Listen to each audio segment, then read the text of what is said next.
பிதா, குமாரன், பரிசுத்தாவின் நாமம் மகிமைப்படுவதாக. இந்த நாளிலும் மறுபடியும் இந்த வாரத்தில் நாம் கடவுளை சந்திக்க ஒருவரை இந்த அருமையான திருவசனங்கள் மூலமாக நாம் சந்திக்கும் இடைப்படவும் கடவுள் நமக்கு இந்த நேரத்தை கொடுத்த ஆண்டவருக்கு மகிமுண்டாகட்டும். நாம் ஜெபிக்கலாம்.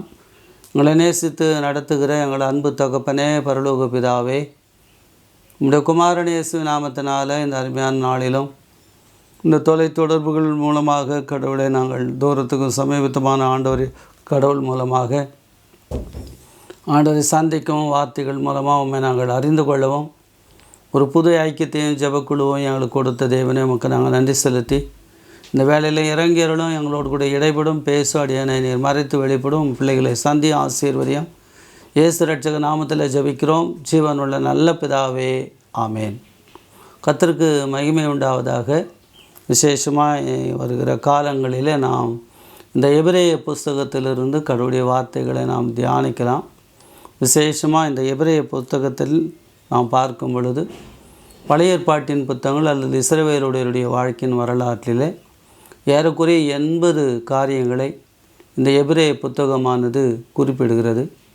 இந்த காரியங்கள் மூலமாக இஸ்ரவேலர்களுக்கு கடவுள் ஏற்படுத்தின அந்த நியாயப்பிரமாண முறைமைகள், பலிகள், காணிக்கைகள், ஆராதனைகள், கடவுள் அவர்களை வழி நடத்தின காரியங்கள், இவைகளிலே ஒரு நிறைவில்லாத நிலைமையும் ஒரு முழுமையற்ற ஒரு நிலைமையும் காணப்பட்டதினாலே எபிரேய புத்தகத்தில் எழுதுகிற அந்த ஆக்கியோன் எப்படியாவது இந்த எபிரேய புத்தகத்தின் மூலமாக நாம் கடவுளிலே ஒரு முழுமை அடைய வேண்டும், பரிபூர்ணம் அடைய வேண்டும், ஒரு நிஜத்தை அடைய வேண்டும், இந்த உலகத்தில் இருக்கிற இந்த நிலையற்றதிலிருந்து ஒரு நிலையான அனுபவத்துக்குள் போவதுக்கான ஒரு புத்தகமாக இந்த எபிரேய புத்தகம் இருக்கிறபடியினாலே வருகிற காலங்களில் உண்மையாகவே நம்முடைய வாழ்க்கையில் நிலையற்ற நிலைமையிலிருந்து ஒரு நிலையான நிலைமைக்குள்ளாகவும் ஒரு முழுமையான முற்றுமுடிய ஒரு ரட்சிக்கிற அனுபவத்துக்கு நேராகவும் நாம் கடந்து செல்ல நம்மை வழிநடத்துவார்.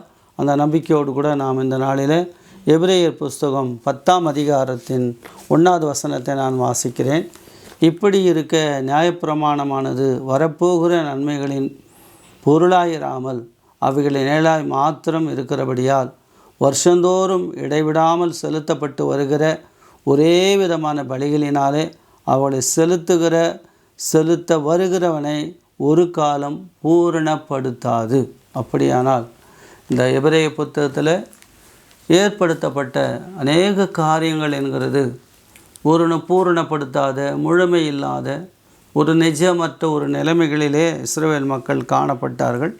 அதனால் அந்த ஒரு நிலைமையிலிருந்து, ஒரு நிழலிலிருந்து ஒரு நிஜத்தை நோக்கின ஒரு பயணமாக, ஒரு நிழலிலிருந்து ஒரு நிஜத்தை அடைகிற ஒரு அனுபவமாக இந்த நாளில் நாம் பார்க்க போகிற வார்த்தையில் விசேஷமாக கொலோசியர் புஸ்தகத்தில் 2ஆம் அதிகாரம் 17வது வசனத்தில் நாம் வாசிக்கும் பொழுது அங்கே விசேஷமாக அப்போஸ்தலனாகிய பவுல் அங்கே இஸ்ரவேல் மக்கள் தங்களுடைய வாழ்க்கையில் நடந்து கொண்டு இருந்த அந்த முறைமைகளில் எந்த அளவுக்கு வாழ்க்கையில் அவங்க கடைபிடித்த அந்த பாரம்பரியங்கள், பழக்க வழக்கங்கள், சடங்குகள் என்கிறது ஒரு நிழலாக இருக்கிறது என்பதை அங்கே நினைவுபடுத்துகிறார். வாசிக்கிறேன் 17வது வசனத்தில், அவைகள் வருங்காலத்துக்கு நிழலாக இருக்கிறது, அவைகளின் பொருள் கிறிஸ்துவை பற்றினது, கணுக்களாலும் கட்டுகளாலும் உதவி பெற்று இணைக்கப்பட்டு தேவ வளர்ச்சியாக வளர்ந்தேறுகிற சரீரம் முழுவதும் ஆதரிக்கிற தலையை பற்றி கொள்ளாமல்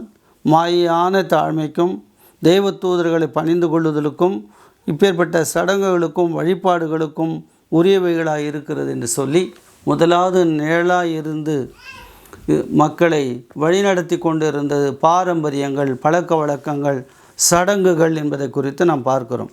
இப்பேற்பட்ட இந்த சடங்குகள் மூலமாக அல்லது பழக்க வழக்கங்கள், பாரம்பரியங்கள் என்கிறதை பிற்காலங்களில் பார்க்கும் பொழுது உண்மையான கடவுளுடைய வார்த்தையை அவர்கள் கை கொள்ளாமல் இந்த பாரம்பரியங்களுக்கு முக்கியமான இடம் கொடுத்தார்கள். அதை பற்றியெல்லாம் நாம் பார்க்கும் பொழுது ஆண்டவர் இயேசு கிறிஸ்து சீஷர்கள் பயிர் வழியாக நடந்து போகும் பொழுது அவர் மேல் குற்றம் சாட்டப்பட்டது, ஓய்வு நாளை அவர்கள் மீறுகிறார்கள் என்று சொல்லி ஆண்டவர் இயேசு கிறிஸ்து அந்த பரிசேயர்களை கடுமையாய் கடிந்து கொண்டு, நீங்கள் பாரம்பரியங்களை கை கொண்டு கடவுளுடைய வார்த்தைகளை விட்டு விடுகிறீர்கள் என்று சொல்லி அங்கே நிழலாக இருக்கிற ஒரு காரியத்துக்காக கொடுக்கப்பட்ட அந்த பாரம்பரியமான காரியங்கள், வழிபாடுகளை அவர்கள் முக்கியப்படுத்தினார்கள்.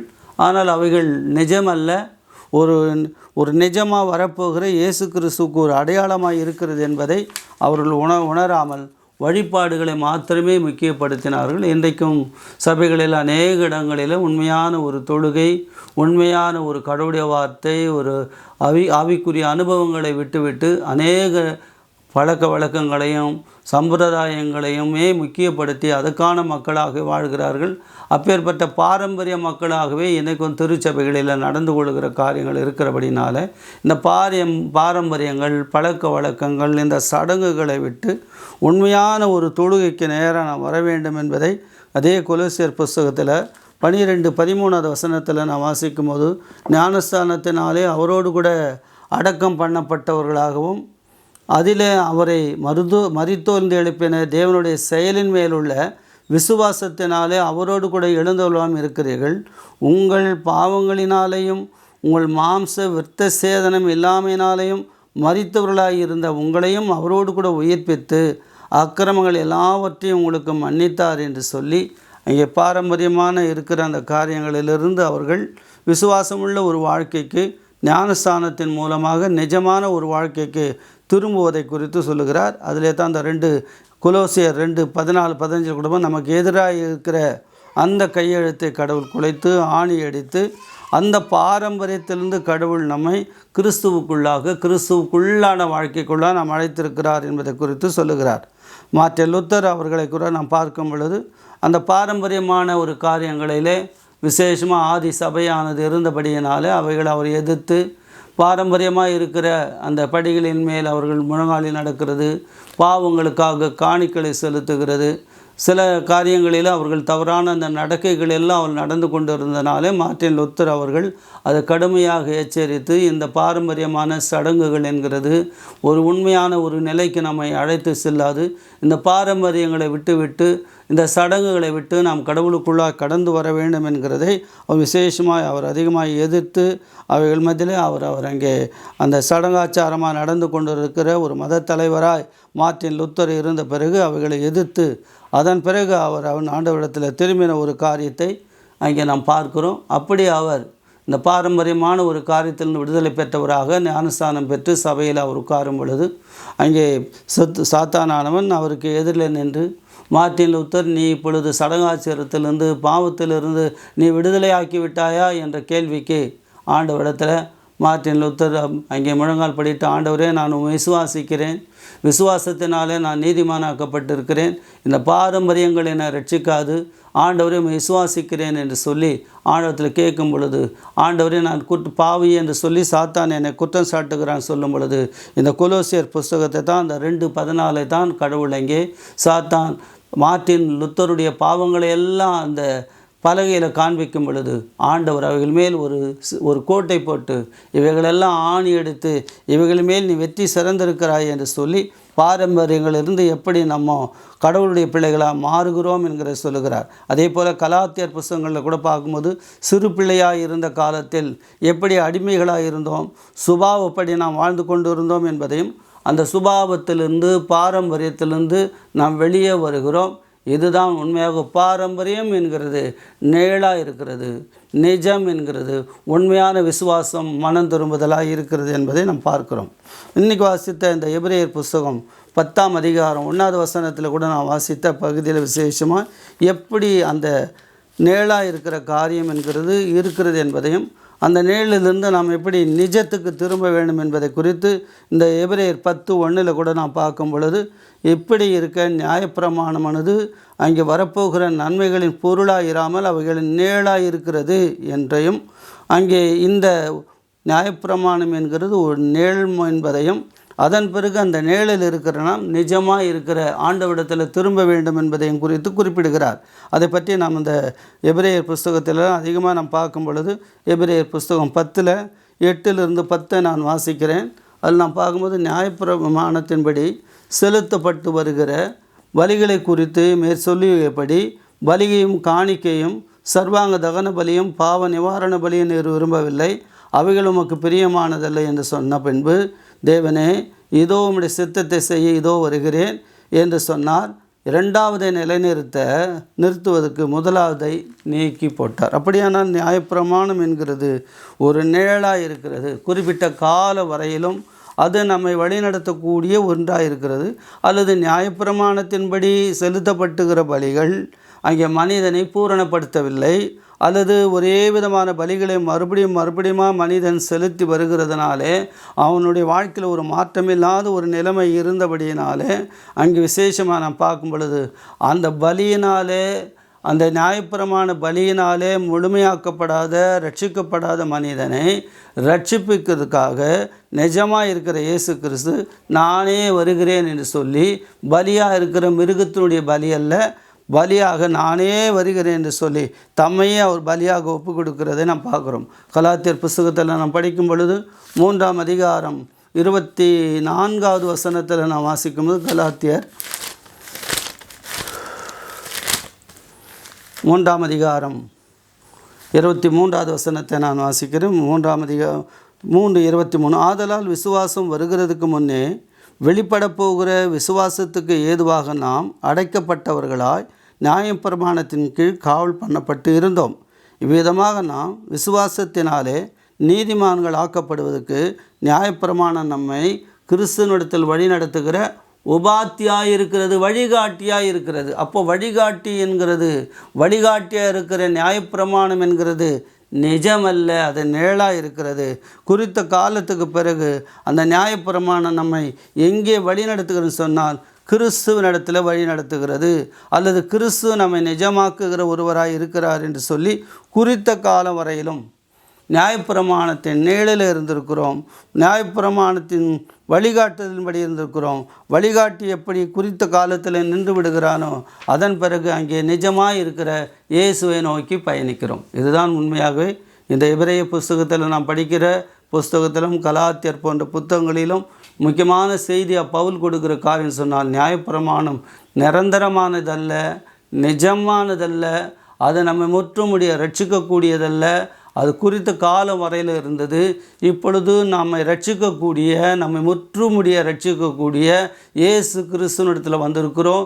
நியாயப்பிரமாணம் நிழலாக இருக்கிறது, கிறிஸ்து நிஜமாக இருக்கிறது என்பதை குறித்து அங்கே அவர் குறிப்பிடுகிறதை நாம் பார்க்குறோம். மூன்றாவது ஒரு காரியமாக நாம் பார்க்கும் பொழுது இந்த எபிரேயர் புஸ்தகம் 8ஆம் அதிகாரத்தில் நான் வாசிக்கிறேன். எபிரேயர் 8ஆம் அதிகாரம் வசனங்கள் 5வது வசனத்தை வாசிக்கிறேன். இவர்கள் செய்யும் ஆராதனை பரலோகத்துள்ளவைகளின் சாயலுக்கும் நிழலுக்கும் ஒத்திருக்கிறது. அப்படியே மோசே கூடாரத்தை உண்டு பண்ண போகையில் மலையில் உனக்கு காண்பிக்கப்பட்ட மாதிரியின்படியே நீ எல்லாவற்றையும் செய்ய எச்சரிக்கையாக இரு என்று தேவன் அவனுக்கு கட்டளையிட்டார். அப்படியானால் ஆசரிப்பு கூடாரம், இந்த ஆசரிப்பு கூடாரத்தை கட்டுவதற்காக தேவன் மோசேக்கு கடவுள் அந்த ஆசரிப்பு கூடாரத்தினுடைய மாதிரியை நிழல் படத்தை கடவுள் அங்கே கொடுக்கிறார்.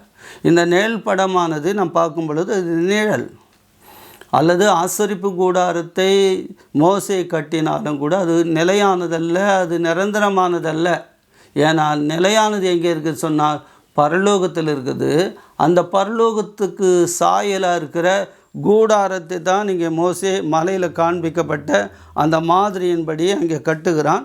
ஆனால் நிஜமானதை நாம் பார்க்கும் பொழுது 8ஆம் அதிகாரம் எபிரேயர் 1:2 வாசிக்கிறமே, சொல்லிவுகளின் முக்கியமான பொருள் என்னவெனில், பரலோகத்தில் உள்ள மகத்துவமான ஆசனத்தில் வலது பார்சத்தில் உட்கார்ந்து இருக்கிறவருமாய் பரிசுத்த ஸ்தலத்திலும் மனுஷரால் அல்ல கர்த்தரால் ஸ்தாபிக்கப்பட்ட மெய்யான கூடாரத்திலும் ஆசாரிய ஊழியம் செய்யுமாயிருக்கிற பிரதான ஆசாரியர் நமக்கு உண்டு என்று சொல்லி இங்கே 3வது ஒரு நிழலிலிருந்து ஒரு நிஜத்தை நோக்கின ஒரு காரியமாக நாம் பார்க்கும் பொழுது அங்கே மலையில் அல்லது மோசையினாலே ஸ்தாபிக்கப்பட்ட ஆசரிப்பு கூடாரம், ஆசரிப்பு கூடாரத்தில் இருந்ததெல்லாம் மாதிரியாக நிழலாக இருக்கிறது. நிஜமானது பரலோகத்தில் இருக்கிறது என்று சொல்லியும் அந்த பரலோகத்தில் இருக்கத்தான் மெய்யானது என்பதையும் அந்த மெய்யான கூடாரத்தில் தான் ஆண்டவர் வாழ்கிறார் என்கிறதையும் கூட நாம் பார்க்குறோம். இதே எபிரேயர் புஸ்தகத்தில் நான் படிக்கும்போது 9ஆம் அதிகாரம் 9வது வசனத்தை வாசிக்கிறேன். அந்த கூடாரம் இக்காலத்தில் உதவுகிற ஒப்பனையாக இருக்கிறது.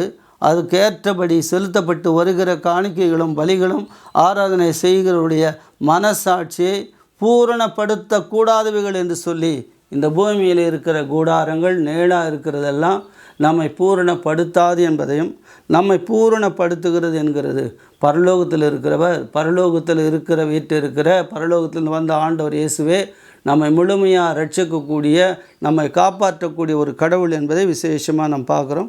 இதை பற்றி நம்ம 2 கொரிந்தியர் புஸ்தகத்தில் கூட நாம் படிக்கும் பொழுது 2 கொரிந்தியர் புஸ்தகம் 5ஆம் அதிகாரம் 1-2வது வசனத்தில் நான் வாசிக்கிறோம். 5ஆம் அதிகாரம் 1, பூமிக்குரிய கூடாரமாகிய நம்முடைய வீடு அழிந்து போனாலும் தேவனால் கட்டப்பட்ட கைவேலை அல்லாத நித்திய வீடு பரலோகத்தில் நமக்கு உண்டு என்று அறிந்திருக்கிறோம். ஏனெனில் இந்த கூடாரத்தில் நாம் தவித்து நம்முடைய பரம வாசஸ்தலத்தை தரித்து கொள்ள மிகவும் வாஞ்சை உள்ளவளாக இருக்கிறோம் என்று சொல்லி, இந்த கூடாரம் பூமிக்குரிய கூடாரம் அல்லது இங்கே நேளாக இருக்கிறது என்று சொல்லும் பொழுது நம்முடைய சரீரம் இந்த நேளில் பூமியில் இருக்கிறது. ஆனால் நம்முடைய சரீரமானது ஆண்டவருக்குள்ளாக நாம் புதுப்பிக்கப்படும் பொழுது, ரட்சிக்கப்படும் பொழுது நிஜமாக இருக்கிற பரலோகத்தில் நாம் வாழக்கூடியதாக மாறுகிறது என்று சொல்லி அங்கே விசேஷமான ஒரு செய்தியாக நேளில் இருக்கிறது நிஜத்தை நோக்கி நடக்க வேண்டும். அல்லது நேளில் வாழ்ந்து கொண்டிருக்கிற நாம், அல்லது பாரம்பரியங்களில் தற்காலிகமான வாழ்க்கையில் வாழ்ந்து கொண்டிருக்கிற நாம், இவைகளை விட்டு ஒரு நிஜமான ஒரு வாழ்க்கைக்கு, நிரந்தரமான ஒரு வாழ்க்கைக்கு கடந்து போனோன்னா முதலாவது நாம் விட வேண்டியது பாரம்பரியங்களையும் பழக்க வழக்கங்களையும் சடங்குகளையும் நாம் முக்கியப்படுத்துவோமானால் இன்னும் நிஜத்தண்டையில் நாம் சேரவில்லை. எந்த ஒரு மனிதன் பாரம்பரியத்தை பழக்க வழக்கங்களை சடங்குகளை விட்டுவிட்டு கடவுளை, உண்மையான தேவனை வழிபடுகிறானோ, உண்மையான கடவுளை ஆவியோடும் உண்மையோடு வழிபடுகிறானோ, அவன் பாரம்பரியத்தை விட்டு அவன் நிஜத்துக்கு நேராக வருகிறான். 2வது, நாம் எழுந்து நிஜத்தை நோக்கி பயணிக்க வேண்டுமானால் குறிப்பிட்ட கால வரையிலும் இஸ்ரவேல் ஜனங்களுக்கு கொடுக்கப்பட்ட நியாயப்பிரமாணம் ஒரு நேளாக இருந்து அந்த நேளாக சொல்லுகிற அந்த நியாயப்பிரமாண சட்ட புத்தகங்களின்படி அவர்கள் நடக்க வேண்டும். ஆனால் நியாயப்பிரமாண சட்டத்தின்படி அவர்கள் நடக்கவில்லை. அந்த பலிகளோ சடங்குகளோ அவர்களை முற்றுமுடிய ரட்சிக்கவில்லை. அப்போ குறிப்பிட்ட காலத்துக்கு பிறகு அந்த நியாயப்பிரமாணத்தை நிறைவேற்ற வந்த நியாயப்பிரமாணத்தின் முடிவாக இருக்கிற ஆண்டவர் இயேசு கிறிஸ்து அவர்களை அந்த நியாயப்பிரமாணத்திலிருந்து மீட்டு நிஜமான அவருக்குள்ளாக, நிஜமான ரட்சிப்புக்குள்ளாக, நிரந்தரத்துக்குள்ளாக இயேசு கிறிஸ்து அவளை வழி நடத்துகிற 2வது ஒரு காரியமாக நாம் பார்க்கிறோம். 3வது ஒரு காரியமாக நாம் பார்க்கும் பொழுது நிலையற்றது என்று சொல்லப்படும் பொழுது இந்த பூமியில் இருக்கிற ஆசரிப்பு கூடாரங்கள் அல்லது ஆராதித்து கொண்டு இருக்கிற ஆராதனை முறைகள். ஒருவேளை பழைய ஏற்பாட்டின் காலத்தில் நாம் பார்க்கும் பொழுது ஆசரிப்பு கூடாரத்தில் இருந்த அந்த 1ஆம் கூடாரம், 2வது கூடாரம், 1வது கூடாரத்தில் இருந்த மேஜை, சமூகத்து அப்பங்கள், 2வது கூடாரத்தில் இருந்த உடன்படிக்கை பெட்டி, அங்கே இருந்த விசேஷமாக கேருபீன்கள், சேராபீன்கள், இவைகள் எல்லாம் ஒரு குறிப்பிட்ட நாள் வரையிலும் இருந்தது. ஆனால் அதன் பிறகு அவைகள் மாற்றப்படுகிறது. இப்பொழுது ஏன் சொன்னால், நாம் இந்த உலகத்தில் நேளாக இருக்கிற தொழுகையில், இந்த நேளாக இருக்கிற இந்த ஆலயங்களில் அல்ல, நிஜமான ஒரு ஆலயமாக, நிரந்தரமான ஒரு இடமாக பரலோகத்தில் வாழப்போகிறோம், பரலோகத்தில் இருக்க போகிறோம் என்கிறதை முக்கியப்படுத்துகிற ஒரு காரியமாக விசேஷமாக இந்த எபிரேய புத்தகமானது இருக்கிறது. கடவுளுடைய கிருபை இருக்குமானால் விசேஷமாக இந்த நியாயப்பிரமாண இந்த எபிரேய புஸ்தகத்தை நாம் படிக்கும் பொழுது அநேக உண்மைகளுக்குள்ளாக, அநேக முழுமைகளுக்குள்ளாக, அல்லது முற்றுமுடிய ரட்சிக்கக்கூடிய அல்லது உண்மையான ஒரு தொழுகைக்கு நேராய் நம்முடைய வாழ்க்கையை, இந்த உலகத்தில் நான் வாழ்ந்து கொண்டு இருக்கிற வாழ்க்கை என்கிறது நம்மை நிரந்தரமான, நிலையான, முற்றுமுடிய முழுமையான ஒரு நிலைக்கு இந்த புத்தகம் நம்மை கொண்டு செல்லும். ஆகியனால நீங்கள் எங்களோடு கூட தொடர்பு கொள்வீர்களானால், நீங்கள் எங்களோடு கூட இந்த அருமையான புத்தகத்தின் செய்திகளை கேட்பீர்கள் சொன்னால், நாம் எப்படி இந்த உலகத்தில் வாழ்ந்து கொண்டு இருக்கிற வாழ்க்கை என்கிறது குறைவுள்ள ஒரு வாழ்வு, ஒரு நிலையற்ற வாழ்வு, ஒரு முழுமையற்ற வாழ்வு, ஒரு பரிபூரணம் இல்லாதது, ஒரு நிச்சயமில்லாத ஒரு வாழ்க்கையில் நாம் வாழ்ந்து கொண்டு இருக்கிறோம். இந்த நிலைமைகளை நாம் தாண்டி எப்படியாவது இந்த எபிரேய புத்தகத்தில் படிக்க போகிற ஒவ்வொரு செய்தியும் கூட நம்மை ஒரு முழுமையான வளர்ச்சிக்கு நேராக, முற்றுமுடிய ஒரு ரட்சிப்புக்கு நேராக, உண்மையான விசுவாசத்துக்கு நேராக, நம்மை முதிர்ச்சி அடைந்த ஒரு அனுபவத்துக்கு நேராக அது நம்மை நடத்தும். அந்த அனுபவத்துக்குள்ளாக நீங்கள் கடந்து வரும்படி தயவுசெய்து எபிரேய புத்தகத்தை படியுங்கள், எங்களோடு கூட தொடர்பு கொள்ளுங்கள். உண்மையாக நாம் இணைந்து இந்த புத்தகத்தை தியானிக்கலாம். நம்முடைய வாழ்க்கை என்கிறது இந்த நாள் செய்தியில் இந்த விசுவாசம் நம்முடைய வாழ்க்கைக்கு விசுவாச வாழ்க்கையில் நிழல் என்கிறதை நாம் விட்டுவிட்டு நிஜத்தை நோக்கினவர்களாக பயணிப்போம். தற்காலிகமானதை விட்டுவிட்டு நிரந்தரமற்றவளை விட்டுவிட்டு நிரந்தரமான ஒரு வாழ்க்கைக்கு நாம் திரும்புவோம். அப்படி ஆவியானவர் நம்மை நடத்துவார். அந்த ஒரு அனுக்கிரகத்தை கடவுள் கேட்குற நமக்கு கர்த்தர் நிச்சயமாக கட்டளையிடுவார். அதனால் நான் எப்பொழுதும் போல சொல்லுகிறபடி எங்களோடு கூட தொடர்பு கொள்ளுங்கள், எங்களோடு கூட ஜெபம் பண்ணுங்கள். எங்களோடு கூட நாங்கள் சில பிறரோடு கூட நாங்கள் ஜெபித்து ஒரு 2-3 இடங்களிலே நாங்கள் ஜெபித்து வருகிறோம். கடவுளுடைய கிருபை இருக்குமானால் அநேக இடங்களில் இந்த ஜெபக்குழுக்கள் என்கிறது நாங்கள் ஆரம்பித்து செயல்பட இருக்கிறோம். ஏன் சொன்னால் ஏற்கனவே உங்களுக்கு சொன்னபடி இந்த ரெமனண்ட், இந்த தப்பி மீதியாக இருக்கிறவர்கள், எஞ்சியவர்கள், வாழ முடியாதவர்கள், இப்பேற்பட்ட மக்களை நாம் நாள்தோறும் சந்தித்து வருகிறோம். நம்முடைய குடும்பங்களிலோ அல்லது நம்முடைய கிராமங்களிலோ நம்முடைய சபைகளிலோ கூட நீங்கள் பார்ப்பீங்கன்னு சொன்னால் தனித்து விடப்பட்ட மக்கள், ஒரு சிலர் ஒதுக்கப்பட்ட நிலைமையில் வைக்கிறவர்கள், ஒரு சிலர் வாழ முடியாதவர்கள், ஒரு சிலருடைய வாழ்க்கை என்கிறது வளர முடியாத நிலைமையில் இருக்கிற இப்பேற்பட்ட மக்களுக்கு தயவுசெய்து தொடர்பு கொள்ளுங்கள், அவங்களுக்கு உதவுங்கள். வசதியாக இருக்கிற நல்ல ஒரு மக்களோடு கூட நம்முடைய உறவுகளை நம்முடைய பழக்க வழக்கங்களை கொடுக்கிறதை விட இல்லாதவர்களுக்கு ஏழ்மையானவர்களுக்கு இயலாதவர்களுக்கு நாம் உதவி செய்வோமானால் உண்மையாகவே கடவுளுடைய திட்டத்தின்படி, ஏன் சொன்னால் இஸ்ரவேல் ஜனங்களுடைய இலக்கம் கடற்கரை மணலத்தனையாக இருந்தாலும் அந்த தப்பினவர்கள் ரட்சிக்கப்படுவார்கள். அந்த தப்பினவர்களை கொண்டு தான் கடவுள் மாபெரும் எழுப்புதலை கடவுள் இந்த உலகத்தில் ஏற்படுத்த போகிறார். ஆகினாலே யாரையும் அற்பமாகவோ குறைவாகவோ தாழ்மையாகவோ நாம் எண்ணாமல் அந்த தப்பி இருக்கிற உபத்திரவங்களில் தப்பி இருக்கிற வாழ முடியாது இருக்கிற எஞ்சி இருக்கிற மக்களோடு கூட தொடர்பு கொள்ளுவோம். அவர்களுக்காக நாம் ஜெபிப்போம். கூடுமானால் உங்களால் கூடுமான மட்டும் எங்களிடத்தில் நாங்கள் கொடுக்க சொல்லலை. யார் உண்மையாக கைவிடப்பட்ட நிலைமை தள்ளப்பட்ட நிலைமையில் இருக்கிறாங்க, வாழ முடியாமல் இருக்கிறார்களோ தயவுசெய்து உங்களுடைய உதவிகளை அவங்களுக்கு செய்யுங்க. அந்த உதவிகள் உண்மையாக பரலோகத்தில் உங்களுக்கு பலன் கொடுக்கதாக இருக்கும். ஏன் சொன்னால் ஆண்டவர் இந்த உலகத்தில் இந்த சிறுமையும் எளிமையுமான ஏழ்மையான மக்களை கடவுள் நேசிக்க வந்தார். நாமும் இந்த ஜெபக்குழுவின் மூலமாக அந்த ஒரு காரியத்தை நாம் செய்வதற்கு தேவன் நமக்கு உதவி செய்யணும். அந்த ஒரு அருமையான காரியத்தில் கடவுள் நம்மை ஒன்றுபடுத்தணும், விசுவாசத்தில் நடத்தணும், ஜெபிக்க வைக்கணும். அந்த அனுபவத்தில் நீங்கள் எங்களோடு பங்கு கொள்ளணும். அந்த ஒரு கிருபையை கத்த தரும்படி நாம் அப்படியே ஜெபிக்கலாம். எங்களை நேசித்து வழிநடத்தும் அன்பு தகப்பனே, பரலோக பிதாவே, உங்களுடைய குமாரன் இயேசுவின் நாமத்தினால நாங்கள் இந்த அருமையான நாளிலும் சமூகத்தில் நாங்கள் நிற்கிறோம்ப்பா. எங்கள் வாழ்க்கையை நாங்கள் திரும்பி பார்க்கும்போது எவ்வளோ மாயானதில் வாழ்ந்து கொண்டு இருக்கிறோம், எவ்வளவு நிலையற்ற ஒரு வாழ்விலே நிழலில் வாழ்ந்து கொண்டு இருக்கிறோம்.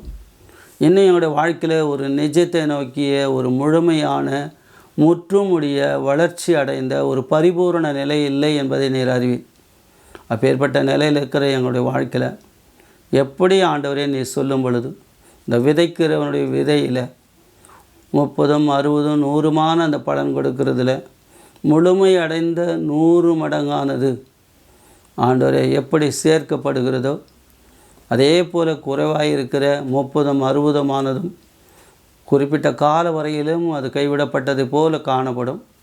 அந்த 30, 60ஆனது எப்பொழுது முழுமை அடைந்து 100 மடங்கான ஒரு நிலைமைக்கு வருகிறதோ அப்பொழுது அது முழுமை அடைந்த சேர்த்து கொள்ளப்படுகிற ஒரு அனுபவத்துக்குள்ளே செல்லும்.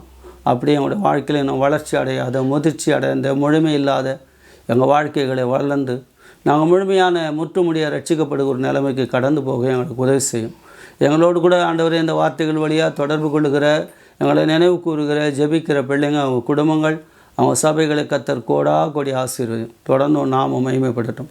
இயேசு ரட்சக நாமத்தில் ஜெபிக்கிறோம் ஜீவனுள்ள நல்ல பிதாவே, ஆமேன். கத்தர் உங்களை ஆசீர்வதிப்பார், உங்களோடு கூட இருப்பார்.